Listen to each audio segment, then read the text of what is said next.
खूप मनापासून स्वागत आहे।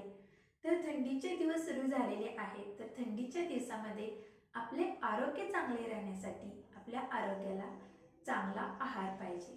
तर थंडीच्या दिवसामध्ये जे पदार्थ उष्ण असतात ते पदार्थ खावे। तर लहान मुलं असो किंवा मोठी असो सर्वांनाच आरोग्याची काळजी घेणं महत्त्वाचं आहे। तर मी आज बनवते हेल्दी पौष्टिक लाडू। तर ते म्हणजे अळीवचे। तर अळीव लाडू मी आज बनवणार आहे। जर तुम्ही अळीवचे लाडू कधी बनवले नसतील तर कधी खाल्ले नसतील तर ही रेसिपी नक्की बघा आणि ट्राय करा। तर चला तर मग आपण आता अळीवचे लाडू बनवायला सुरुवात करूया। तर अळीवचे लाडू बनवण्यासाठी इथे आपल्याला एवढे साहित्य लागणार आहे। फक्त नारळ आणि अळीव। तर हे अशा पद्धतीचे अळीव असतात। तर हे अळीव तुम्हाला कुठेही किराणा स्टोअर्समध्ये भेटतील। तर अशा पद्धतीने आपल्याला हे अळीव घ्यायचे आहेत। तर अळीव आहेत अर्धी वाटी घेतलेले मी। तर अळीव हे आपल्याला स्वच्छ निवडून घ्यायचे आहेत, त्यामध्ये काही कचरा वगैरे असतो। तर मी इथे एक नारळ पूर्ण घेतलेला आहे, ओला नारळ। तर ओला नारळ आपण या अळीवच्या लाडूमध्ये वापरणार आहोत। तर आता आपण अळीव स्वच्छ पाण्याने धुवून घेऊया। तर अळीवमध्ये जो कचरा वगैरे असतो ती निघून जाईल म्हणून आपल्याला पाण्याने असं चोळून हाताने धुवून घ्यायचं आहे आणि पाणी काढून टाकायचं आहे। तर आता यामध्ये आपण घालूया पाणी। तर हे पाणी आहे ओल्या नारळाचं। तर अर्धा कप ओल्या नारळाचं पाणी मी घेतलेलं आहे, कारण की एका नारळामध्ये पाणी थोडंच निघालं, त्यामुळे मी इथे अर्धा कप पाणी आणि अर्धा कप ओल्या नारळाचं पाणी घालत आहे। तर ओल्या नारळाच्या पाण्यामध्ये जर हे अळीव भिजत घातले तर खूप छान टेस्टी लागतात लाडू आणि पौष्टिक पण आहे आपल्या आरोग्यासाठी। तर आता हे अळीव आपण 10 ते 15 मिनिटे भिजत ठेवूया। तर 15 मिनिटे झालेली आहेत। पाणी पूर्ण ॲब्झॉर्ब झालेलं आहे अळीवमध्ये, तुम्ही बघू शकता।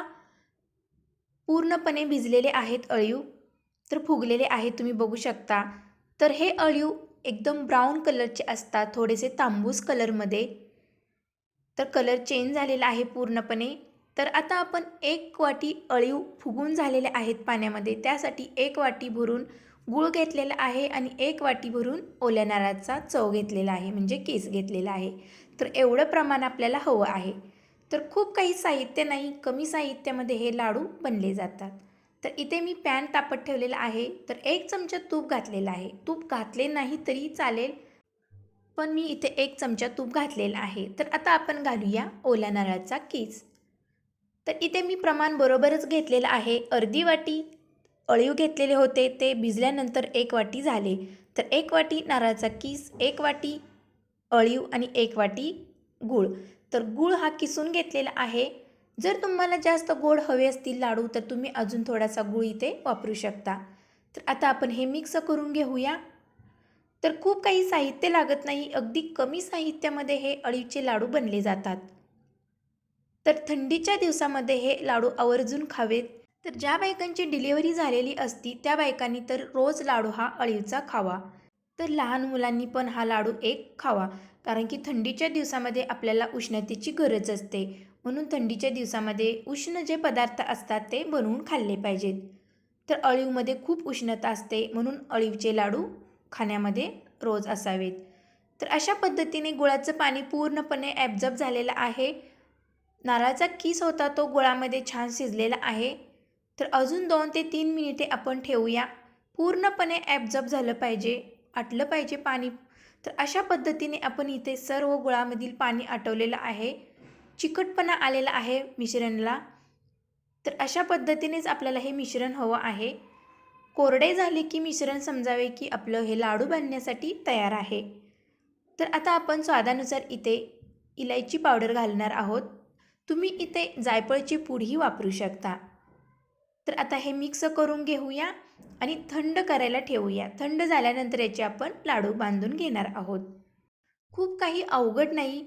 गुळाचं पाणी झाल्यानंतर ते पूर्ण आटेपर्यंत आपल्याला हे अळीव हलवून घ्यायचे आहेत, मिक्स करून घ्यायचे आहेत। तर पूर्णपणे पाणी आटल्यानंतरच आपल्याला हे मिश्रण तयार झाले आहे असे समजावे। तर आता हे थंड झालेलं आहे, आता लाडू बांधून घेऊया। तर लाडू सहजपणे बांधता येतात, तुम्ही बघू शकता। हे थोडेसे ओलसरच असतात लाडू। जेव्हा ते सुकतील, जेव्हा ते थोड्या वेळाने ड्राय होतात तर एकदम मस्त असे गोल गोल येत आहेत लाडू. तर अशा पद्धतीने आपण सर्व लाडू बांधून घेऊया. थंडीच्या दिवसामध्ये ज्या पदार्थामध्ये उष्णता असते ते पदार्थ खावेत, कारण की आपल्या आरोग्याला उष्णतेची गरज असते. उबदार असे पदार्थ बनवून खावेत, तरच आपले आरोग्य चांगले राहील. तर अशा पद्धतीने आपण इथे 2 लाडू बांधून झालेले आहेत. तर अगदी मस्त असे मऊसूत लाडू बांधता येतात. तर लहान मुलांना छोटासा लाडू एक द्यावा, जास्त लाडू देऊ नये, कारण की जास्त उष्णता असते. जास्त पण उष्णता असलेले पदार्थ एकदम जास्त खाऊ नये, कमी प्रमाणातच खावे, नाहीतर पोट बिघडू शकते. आणि ज्या बायकांची डिलिव्हरी झालेली असती त्या बायकांनी हे लाडू खावेत. डिलिव्हरी व्हायच्या आधी हे लाडू खाऊ नयेत. तर अशा पद्धतीने आपण इथे सर्व लाडू बांधून झालेले आहेत. तर मस्त असे हे लाडू झालेले आहेत. तर हे लाडू नंतर थोड्या वेळाने ड्राय होतात. ड्राय झाल्यानंतर मस्त असे टेस्टी लागतात. तर एक तुम्हाला लाडू तोडून दाखवते. तर बघू शकता एकदम ज्युसी हे लाडू झालेले आहेत. मस्त असे रसरशीत झालेले आहेत. तर काहीच साहित्य लागत नाही या लाडूच्या रेसिपीमध्ये. गूळ आणि ओल्या नारळाचा किस आणि अळीव, फक्त एवढे साहित्य लागते. तर थंडीच्या दिवसामध्ये तुम्ही पण ही रेसिपी नक्की ट्राय करा आणि उष्णता असलेले पदार्थ थंडीच्या दिवसामध्ये खा, म्हणजे आपले आरोग्य चांगले राहील. आणि छोट्या मुलांना तर असे पदार्थ बनवून नक्की द्या, तर छोट्या मुलांचेही आरोग्य चांगले राहील. तर अशा पद्धतीने इथे मी आज हिवाळा स्पेशल उबदार असे आपल्या आरोग्यासाठी रोगप्रतिकार क्षमता वाढवणारे अळीचे लाडू मी बनवून दाखवलेले आहेत. तर ही रेसिपी तुम्हाला कशी वाटली? जर रेसिपी आवडली असेल तर तुम्ही ही नक्की ट्राय करा.